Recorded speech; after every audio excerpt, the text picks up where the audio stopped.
Welcome back, fight fans, to your ultimate daily breakdown of the ever-evolving mixed martial arts landscape, where massive competitive updates and explosive outside-the-cage drama constantly rewrite the sport's narrative.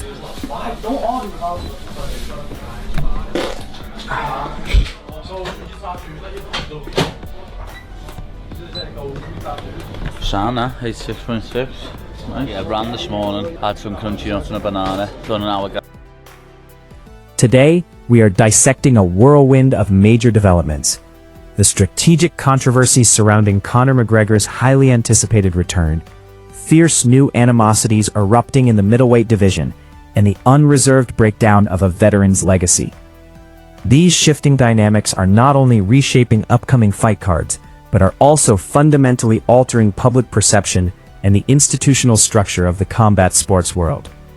The real story behind Conor McGregor's return and the promotional war.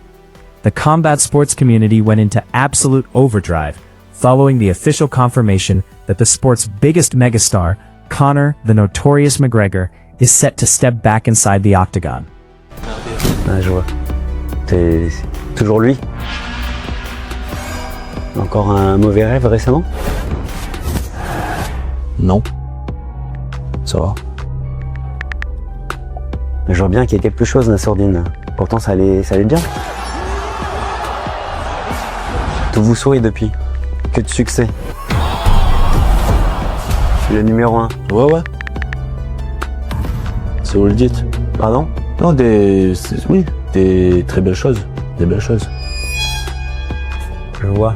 Vous dites à tout le monde que vous avez changé, mais moi j'ai l'impression que c'est personnel. That's your Muslim community, someone for freedom of speech.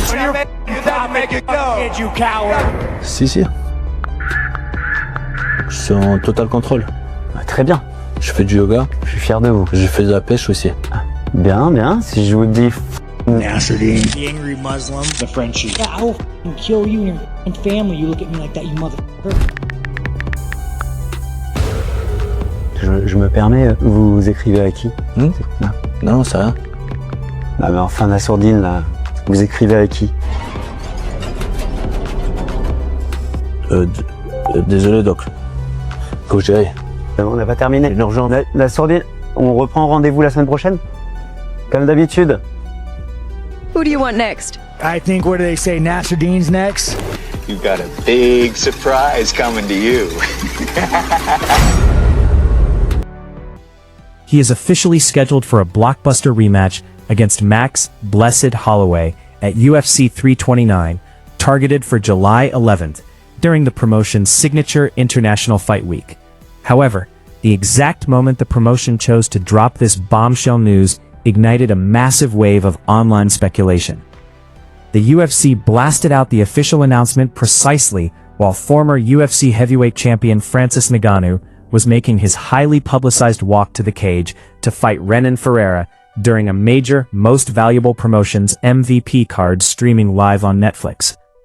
Industry observers and fans immediately accused UFC CEO Dana White of orchestrating a calculated media hit designed to steal the shine from a major competitor's debut on a mainstream streaming giant. Also, Dana White fires back. When cornered by Fred Talks Fighting regarding the suspicious timing, Dana White completely lost his temper, aggressively dismissing any claims of counter-programming. Not a coincidence. I had a fight here that night. Anybody who thinks that I give a shit what was going on anywhere else is out of their fucking minds. We announced it as soon as we got it done, and we were in the middle of our event. You kidding me? White staunchly maintained that the timeline was driven purely by business operations. According to him, the legal paperwork and bout agreements for the McGregor-Holloway rematch were finalized right in the middle of the live UFC Fight Night broadcast, prompting an immediate public relations strategic realignments. Adi Attar explains the contractual realities. Providing deeper operational context, McGregor's longtime sports manager, Adi Attar, offered crucial insights during an exclusive interview. Attar revealed that McGregor's camp had pushed immensely hard behind the scenes to preserve the originally planned matchup against Michael Chandler. a pairing that had already generated intense promotional momentum through The Ultimate Fighter. The thing to think about is, you know, Max Holloway's always been Mr. Durable, kind of like Nate Diaz. And once that goes, it's a sad, sad thing to watch. So it's like, the questions are, is Max Holloway still Mr. Durable? We know if this fight goes in the 3rd, 4th, and 5th round, it favors Max. Conor's never been a cardio guy. It's just not his thing. So if this goes 4 and 5, that's going to definitely favor Max. Max has been active. Like, I would put Conor at like a plus 500. I think he's a plus 300. I put him at plus 500. It's a very, very tough fight. This is also what makes UFC different than Netflix, MVP, or all these other leagues, is there's no gimmies. The only gimme you're going to see is Stevenson's fight.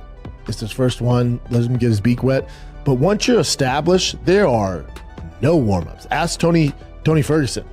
He was like in the midst of that losing streak and like here, just savage. Oh, Justin Gaethje, you look a little older in the tooth. Cool. Here's Ilia Topuria. Yeah, who knocked out Max. It's the UFC. That's why it's the highest level possible. You can get warm-up fights in other leagues. Despite their best efforts, the UFC corporate office ultimately expressed zero interest in circling back to the Chandler bout. Attar also addressed why McGregor was left off the highly discussed upcoming UFC event at the White House. He clarified that following the lucrative contract restructuring they successfully negotiated, the math simply dictated a grander stage. Gate optimization. Utilizing McGregor at a gate-free venue or a specialized charity event didn't make financial sense for the promotion. International Fight Week. The UFC chose to anchor their biggest annual global pay-per-view week with their highest grossing asset to maximize financial yields. Brendan Schaub's stylistic and financial assessment. Analyses from veteran fighters are already pouring in. Speaking on his Thick Boy podcast, former heavyweight Brendan Schaub praised the UFC's institutional philosophy, pointing out that unlike modern boxing or influencer leagues, the UFC completely avoids gimmick warm-up fights. Once a fighter is established, the promotion throws them directly into the deepest waters. However, Schaub emphasized that Holloway represents a monumental stylistic hurdle for a returning McGregor. He noted that Holloway has historically been the definition of elite durability, much like Nate Diaz. If McGregor cannot secure an early stoppage, and the bout extends into the championship frames, rounds 3, 4, and 5, the structural advantages tip heavily toward Holloway's legendary pace and cardio, given that McGregor has historically struggled with late-round energy management. Because of these distinct active variables, Schaub stated he would set the opening betting line with McGregor as a steep plus 500 betting underdog. In addition, Sean Strickland, combating streamer culture and bracing for middleweight chaos. Former middleweight champion Sean Strickland continues to dominate headlines by waging a dual-front war, one against modern digital culture and the other against the top contenders hunting for his world title. And the Adin Ross walkout. Over the weekend, Strickland attended an influencer-centric mixed martial arts exhibition organized by popular live streamer Adin Ross. The environment and the culture on display deeply unnerved the conservative-minded fighter. Strickland abruptly walked out of the building mid-event, later posting a video detailing a profound sense of existential dread regarding the trajectory of American youth. I have never been a part of anything so shameful in my life, and I hate myself, and I feel like less of a man after being here. Oh God, why did I agree to this? You take these like streamers, and they have like this massive following, and you just know that they're the next generations of Americans. It's so fucking sad to think that the streamer community is going to inherit America.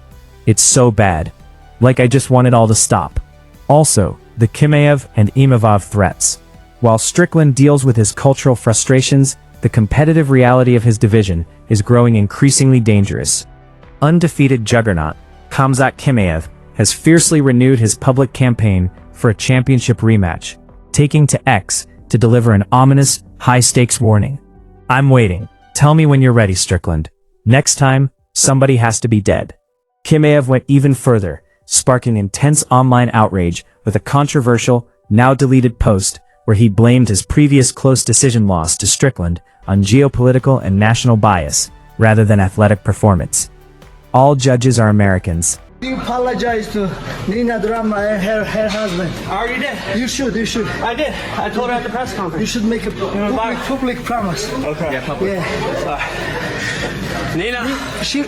Okay, Nina. I want to be friends with Nina. Yes, I know. Hey, Nina Drama, with all the respect, you are my best friend, my sister, my friend. Giorgio wants to public apology to ask you. I'm sorry, Nina. I know I already apologized at the press conference, but I'm still blocked. So I hope you can forgive me. I would love to do a stream with you. I think you're great, and I think we could be good friends. The organization is American, the opponent is American, and one is Chechen. It's a close fight. Who do you think will win? No excuses. I just want to smash this piece of shit trying to run away. The MMA fanbase immediately pushed back against Chimaev's claims. Angry fans filled his comment sections, reminding the Chechen star of his frequent, severe medical pullouts, with one fan noting, "Bro is talking about death like he didn't almost get taken out by a common cold last year." Others criticized him for moving through the psychological stages of grief instead of professionally addressing his chronic weight-cutting struggles. But Tyron Woodley tears down Colby Covington's legacy following retirement. The structural landscape of both the welterweight and middleweight divisions shifted quietly this week, as the UFC officially updated Colby Chaos Covington's digital profile from active to retired on their corporate roster database.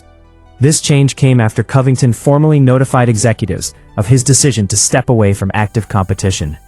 Upon hearing the news, former long-reigning welterweight kingpin Tyron Woodley, who shared a bitter, multi-year rivalry with Covington that culminated in a 2020 TKO defeat for Woodley via a fifth-round rib injury, viciously dismantled his former teammate's entire career legacy during an interview with New Betting Sites UK.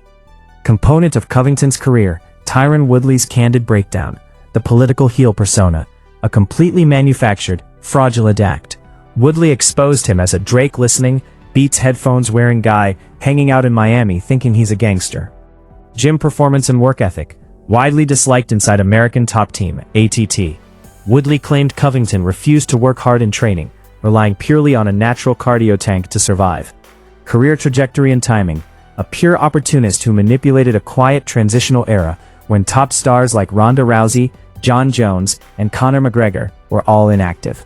Woodley asserted that Covington's entire brand was a desperate, WWE-inspired imitation of a villainous character, designed solely to bait public controversy, because his actual fighting style and personality couldn't generate fan interest. Woodley even revealed a piece of gym history.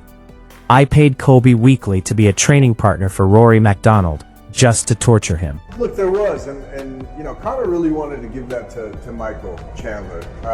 He just felt, you know, Michael deserved it, having gone through the show, having experienced that, you know, that camp, and then the unfortunate injury and cancellation of the bout. So Conor really, you know, wanted that to happen. And we did everything to try to push it. At the time, it just didn't make sense for the UFC, but it doesn't mean it may not happen in the future. So, you know, Michael has a great fight ahead of him at the White House, and we wish him the best. We want to see him succeed, so it could become a... According to the former champion, Covington's true legacy is talking his way into high-profile championship opportunities that his actual fighting resume never justified. Also in Paddy Pimblett's staggering weight cut, popular lightweight star Paddy the Baddy Pimblett shocked fans by revealing the monumental physical hurdle he faces ahead of his upcoming battle against Benoit Saint-Denis. In a newly released training vlog filmed exactly 7 weeks out from fight night, Pimblett stepped onto the digital scale to reveal a staggering current weight of 86.6 kilograms, 191 pounds. This puts the lightweight contender significantly above the official middleweight limit. To successfully make the contractual lightweight limit on the scales, Pimblett must shed an incredible 16.3 kilograms, 36 pounds, of mass in less than 2 months. In conclusion, thank you all so much for tuning in to today's Deep Dive News Report. Your incredible daily support keeps this channel at the top of the fight game, so please remember to show some love by hitting that like button, subscribing to the channel, and smashing that hype notification bell, so you never miss a single update on the fastest moving sport in the world. Now, let's open up the floor and get the conversation started in the community section below. Do you agree with Brendan Schaub's bold claim that Conor McGregor should be a massive plus 500 underdog in his July 11th return against the highly active Max Holloway? Or do you think the former double champ still possesses the elite power to secure an early knockout?